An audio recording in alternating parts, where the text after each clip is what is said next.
हे friends, स्वागत है आप सभी का movie stock movie explain channel पे, जिस पर आज मैं रिकैप करने वाली हूँ कॉमेडी, हॉरर और थ्रिलर फिल्म जिसका नाम है फ्राइट नाइट 2 को। तो चलिए आपका टाइम बिल्कुल भी ना वेस्ट करते हुए शुरू करते हैं इस वीडियो को, वो भी स्पॉइलर वार्निंग के साथ। लेकिन उससे पहले मेरी एक छोटी सी रिक्वेस्ट, वीडियो को लाइक, शेयर और चैनल को सब्सक्राइब करने की।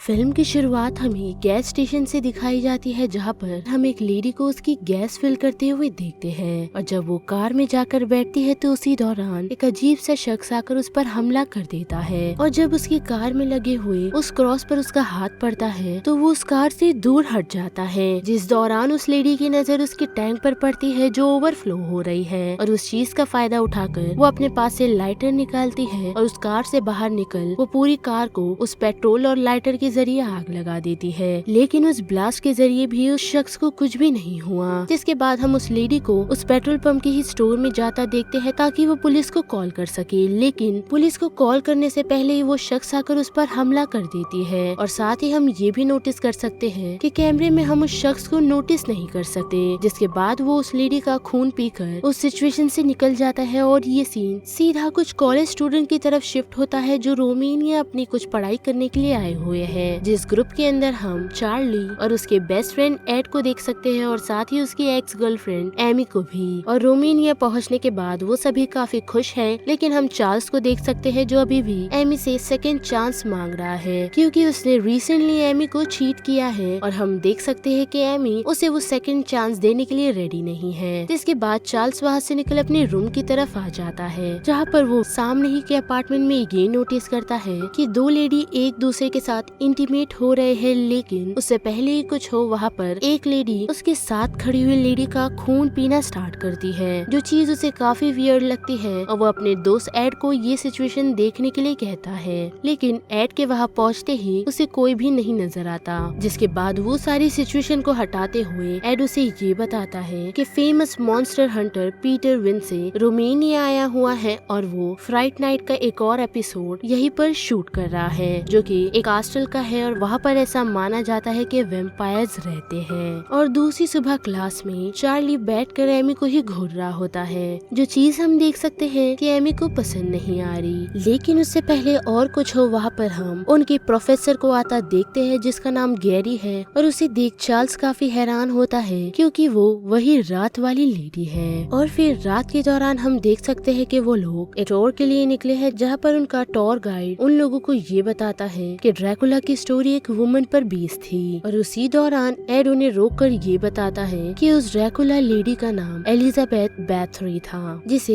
काउंटलेस ड्रैकुला भी कहा जाता है, क्योंकि वो यंगस्टर का खून पीकर खुद को जवान रखती थी। और उस सिचुएशन से हटते हुए चार्ली वॉशरूम यूज करने के लिए जाता है, जिस दौरान उसकी फिर से नजर जेरी पर पड़ती है, जो फिर से किसी शख्स के साथ इंटीमेट हो रही है। साथ ही उसी दौरान वो चार्ल्स को देख अपनी वैम्पायर्स आंखें दिखाती है, जिसे डर कर जब चार्ल्स अपनी नजर घुमा लेता है और फिर से उसी तरफ देखता है तो वहाँ पर जेरी और वो शख्स नहीं होते। और फिर वो उन लोगों को ढूंढने के लिए जब आगे की तरफ जाता है तो उसे एड मिलता है, जो उसे यही बताता है कि टूर अब खत्म हो चुका है। और फिर दूसरी रात हम देख सकते हैं कि सभी लोग गैरी की नाइट क्लास अटेंड कर रहे हैं, जिस दौरान गैरी एमी को सूंघती है, जो चीज हम देख सकते हैं कि चार्ल्स को पसंद नहीं आती। और वो पूरी क्लास में ये नोटिस करता है कि सभी लोग कोई भी मूवमेंट नहीं कर रहे। जिस दौरान हम देख सकते हैं कि गैरी एमी का गला काट देती है और एमी का पूरा खून चार्ल्स के मुंह पर आ जाता है। जिस सिचुएशन से डरकर जब वो जोर से चिल्लाता है तो हमें ये समझ आता है कि वो सिर्फ चार्ल्स का एक नाइटमेयर था। लेकिन उसी दौरान गैरी उसकी तरफ आकर उसे यही कंफर्म करती है कि वो नाइटमेयर नहीं बल्कि सच में तुम्हारा डर था। यानी कि हम कह सकते हैं कि गैरी चार्ल्स के दिमाग के साथ खेल रही है। और फिर क्लास के बाद हम देख सकते हैं कि एमी चार्ल्स की तरफ आती है यही पूछने के लिए कि वो ठीक है या नहीं। और उस चीज का फायदा उठाते हुए फिर से चार्ल्स उसे रोज देता है और यही कहता है कि हम फिर से एक साथ हो सकते हैं। लेकिन फिर से एमी उसे मना करके वहाँ से चली जाती है। जिसके बाद एड चार्ल्स को छेड़ता हुआ पहुँचता है यही कहते हुए कि उसके बार बार मना करने पर भी तुम ये सारी चीजें क्यों कर रहे हो। जिस बात को इग्नोर कर चार्ल्स उसे गैरी के बारे में पूछता है और यही कहता है कि हमारी प्रोफेसर थोड़ी वियर्ड है। लेकिन एड उसकी बातों पर ध्यान नहीं देता और वो गैरी की तारीफ करने लगता देता है। और उन सारी चीजों के बाद जब चार्ल्स वापस अपने लॉजिंग की तरफ आता है तो वहाँ पर वो ये नोटिस करता है कि काफी सारे पुलिस वाले किसी शख्स को ढूंढ रहे हैं। जिस सिचुएशन से निकल जब वो अपने रूम की तरफ जाता है तो वहाँ पर उसे ये पता चलता है कि एड ने उसके लिए एक लेटर लिखा है जिसमें उसने ये बताया है कि वो घूमने के लिए थोड़े समय के लिए बाहर जा रहा है। और उसी दौरान हम देख सकते हैं कि चार्ल्स की फिर से नजर गैरी पर पड़ती है जो पुलिस को देख काफी घबराई हुई है और वो अपनी विंडो से सीधा नीचे की तरफ कूदती है। साथ ही उसे कुछ भी नहीं होता जिसे देख वो काफी हैरान होता है और पुलिस वालों को आवाज देने लगता है, लेकिन काफी देर हो चुकी होती है। जिसके बाद वो गैरी के अपार्टमेंट में जाना डिसाइड करता है, जहाँ पर जाने के बाद वो ये नोटिस करता है कि गैरी का अपार्टमेंट काफी ही अंधेरे में घिरा हुआ है। साथ ही उस कमरे में एक अजीब सी लाइट है, लेकिन उसी दौरान वो ये नोटिस करता है कि कोई उस कमरे में आ रहा है। जिसके बाद वो एक खुले हुए कमरे में जाकर छुप जाता है, जहाँ पर उसे एक सीक्रेट दरवाजा मिलता है जिसे खोलने के बाद उसे एक और रूम मिलता है, जिसके अंदर जाने के बाद उसे खून से भरा हुआ बाथटब दिखता है। लेकिन उसी दौरान फिर से कोई शख्स उसकी तरफ बढ़ता है। जिस आवाज को सुन वो सामने पड़े हुए कफिन के अंदर छुप जाता है और उस कफिन से छुपकर सामने खड़े हुए लोगों को देख रहा होता है, जहाँ पर हम एक बूढ़ी लेडी को देख सकते हैं जो सामने खड़ी हुई लड़की का गला काट उसे उस बाथटब पर उल्टा टंगा देती है। जिसके बाद वो उस बाथटब में जाकर जब बाहर निकलती है तो वो काफी यंग हो जाती है, जो और कोई नहीं बल्कि गैरी होती है। और उठते ही साथ वो सीधा कफिन की तरफ बढ़ती है, जहाँ पर हम देख सकते हैं कि चार्ल्स अपने कैमरे को यूज कर उन सारी चीजों को रिकॉर्ड करने की कोशिश कर रहा होता है, लेकिन उसे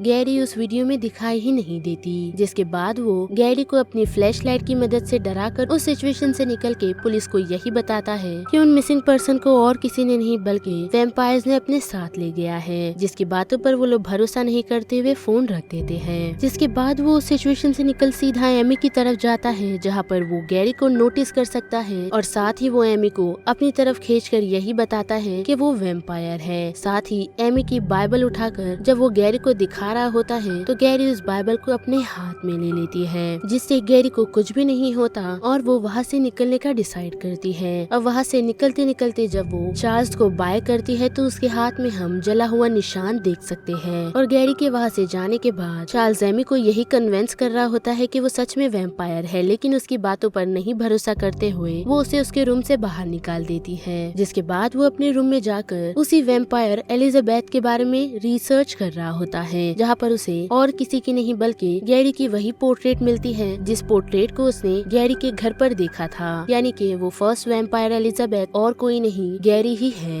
जिस बारे में वो एड को भी बताता है और एड उसकी बातों पर भरोसा कर उसे यही बताता है कि एलिजाबेथ को एक वैम्पायर ने वैम्पायर बनाया था। साथ ही उसे नॉर्मल रहने के लिए वर्जिन ब्लड रिक्वायर्ड होता है और खुद को प्रॉपरली हील करने के लिए उसे एक वर्जिन वुमेन का ब्लड चाहिए जो ब्लड मून की रात पैदा हुई है। और तब से ही वो ऐसे ही उस लेडी की तलाश में घूम रही है। जिसके बाद वो लोग पीटर की हेल्प लेने का डिसाइड करते हैं और उससे मिलने के लिए एक स्ट्रिप क्लब में जाते हैं, जहाँ पर जाने पर उन्हें ये पता चलता है कि पीटर को उन सारी चीजों पर भरोसा ही नहीं है। और साथ ही वो उन लोगों की बातों को सुन उन लोगों की हेल्प करने से मना कर देता है, लेकिन एड उसे कुछ पैसे देकर अपने साथ हेल्प के लिए ले जाता है, जहाँ पर उन लोगों की मुलाकात एमी से होती है और पीटर को देख एमी उन लोगों के साथ चली जाती है। जिसके बाद एड उन लोगों को ये बताता है कि गैरी जब सबसे ज्यादा वीक होगी तो हम उसे वुड से स्टैब कर उसे मार देंगे। जिस बात को सुन पीटर उन लोगों की हेल्प करने से मना कर देता है, लेकिन एड उसे और ज्यादा पैसे देने के लिए कहता है, तो वो उन लोगों के साथ ट्रेन में चला जाता है। और उस ट्रेन में पीटर की नजर गैरी पर पड़ती है और उसकी वैम्पायर्स आइज देखकर वो ट्रेन से उतर जाता है। जिसके बाद हम गैरी को देखते हैं जो उन लोगों पर अटैक करने के लिए पहुंचती है, लेकिन एमी को अभी भी यही लग रहा है कि वो उन लोगों की प्रोफेसर है। लेकिन जब पीछे बैठा हुआ शख्स उसकी सीट से गिर जाता है तो एमी को ये भरोसा हो जाता है कि सच में गैरी एक वैम्पायर है। जिसके बाद उस सिचुएशन से हम देख सकते हैं कि चार्ल्स एमी और खुद को तो बचा लेता है, वो भी एमी के गले में क्रॉस की मदद से, लेकिन वो एड को नहीं बचा पाता और गैरी उसे वैम्पायर में कन्वर्ट कर देती है। जिसके बाद एमी और चार्ल्स उस ट्रेन से उतर टनल की तरफ भागते हैं, जहाँ पर उन्हें एक होल मिलता है और उस होल में जाने के बाद वो लोग ये नोटिस करते हैं कि अभी भी गैरी उन लोगों का पीछा कर रही है। साथ ही उन लोगों को एक रास्ता मिलता है जिस टनल के ऊपर जाने के लिए वो लोग बॉक्सेस को लगाकर ऊपर चढ़ रहे होते हैं। तो उसी दौरान गैरी एमी का पैर पकड़ लेती है, जिस कारण वो थोड़ी जख्मी हो जाती है। और जब गैरी उन लोगों पर अटैक करने के लिए उसे टनल के ऊपर चढ़ती है तो उसे पता पता चलता है कि वो लोग चर्च में बैठे हुए हैं, जिस कारण एमी जलना शुरू करती है और उस सिचुएशन से भाग जाती है। और साथ ही जब वो खुद को वीक महसूस करती है तो उसके हाथ में लगा हुआ एमी का ब्लड जब वो टेस्ट करती है तो उसे ये भी पता चलता है कि एमी वही वर्जिन है जिसे वो इतने सालों से ढूंढ रही है। जिसके बाद हम एमी और चार्ल्स को देखते हैं जो एक टैक्सी में बैठकर जब निकल रहे होते हैं तो उसी दौरान गैरी पहुंचकर उस कार का एक्सीडेंट करवा देती है और एमी को अपने साथ ले जाती है। साथ ही हम देख सकते हैं कि एड पीटर को मारने के लिए पहुंचा है क्योंकि उसने उसके दोस्तों का साथ नहीं दिया। लेकिन हम देख सकते हैं कि एड उस पर हमला नहीं कर पाता क्योंकि पीटर के बॉडी पर क्रॉस का निशान बना है, जिस कारण वो उससे दूर भागने की कोशिश करता है। लेकिन फिर भी पीटर उसे पकड़ उस क्रॉस के जरिए उसका मुंह जला देता है। जिसके बाद हम गैरी को देखते हैं जो एमी को खून से भरे हुए पूल की तरफ ले आई है। साथ ही वो उसे अपने वश में भी कर लेती है। जिसके बाद हम पीटर को देखते हैं जो वैम्पायर की सारी चीजों को अब सीरियसली ले रहा है। साथ ही उसी दौरान चार्ल्स उसकी तरफ मदद के लिए पहुंचता है, लेकिन उसके अंदर आने से पहले वो उसकी फोटो क्लिक करता है ताकि उसे ये पता चले कि वो सच में इंसान है या वैम्पायर। जिसके बाद वो उसे अपना एक वेपन दिखाता है, जिस वेपन का नाम स्टेकोफिक्स है, जिस वेपन के जरिए वो लोग ड्रैकुलास को मार सकते हैं। और उसने वो तलवार गैरी को मारने के लिए नहीं बल्कि खुद को प्रोटेक्ट करने के लिए रखी है जब तक वो इस कंट्री से बाहर नहीं चला जाता। और जब चार्ल्स उसे अपनी मदद करने के लिए कहता है तो वो उसे मना कर देता है और चार्ल्स वहाँ से चला जाता है। लेकिन जाने से पहले पीटर उसे ये बताता है कि अगर गैरी ने तुम्हें कल सुबह के पहले मार दिया या फिर तुम्हें काट लिया तो तुम सुबह से पहले इंसान में बदल सकते हो।